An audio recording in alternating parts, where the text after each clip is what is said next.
शरद पवार ने एनसीपी में अजित पवार का विकल्प कर लिया है तैयार। महाराष्ट्र के सियासी गलियारों में राष्ट्रवादी कांग्रेस पार्टी के विधायक रोहित पवार इन दिनों सुर्खियों में हैं। रोहित की चर्चा में आने की दो वजह भी हैं। पहली वजह बारामती एग्रो के एक मामले में ईडी का समन है। चर्चा में आने की दूसरी वजह रोहित के लिए शरद पवार का मोर्चेबंदी है। एनसीपी के मुताबिक बुधवार 24 जनवरी को रोहित से जब ईडी पूछताछ कर रही थी, तब शरद पवार उनके लिए करीब 12 घंटे तक दफ्तर में बैठे रहे।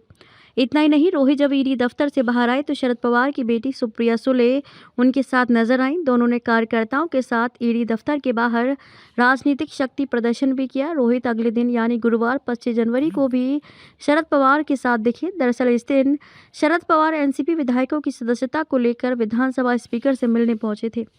पवार के साथ रोहित और सुप्रिया मौजूद थी। रोहित पवार कौन है? रोहित शरद पवार के बड़े भाई अप्पा साहेब पवार के पोते और करजत जमाखेड़ सीट से विधायक हैं। 38 वर्षीय रोहित की पढ़ाई लिखाई महाराष्ट्र में ही हुई है। उन्होंने मुंबई विश्वविद्यालय से प्रबंधन में स्नातक की डिग्री ली है। ग्रेजुएशन की पढ़ाई पूरी करने के बाद रोहित बारामती एग्रो से जुड़ गए। कंपनी के मुखिया उनके पिता राजेंद्र पवार हैं।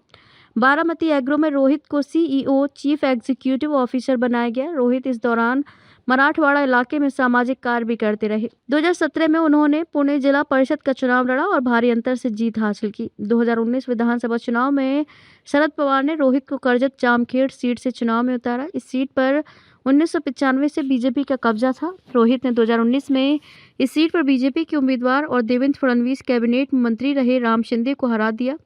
कहा जाता है कि 2019 में महाविकास अघाड़ी, कांग्रेस, शिवसेना और एनसीपी का गठबंधन बनाने में भी रोहित ने अहम भूमिका निभाई थी। रोहित वर्तमान में महाराष्ट्र क्रिकेट एसोसिएशन के अध्यक्ष भी हैं।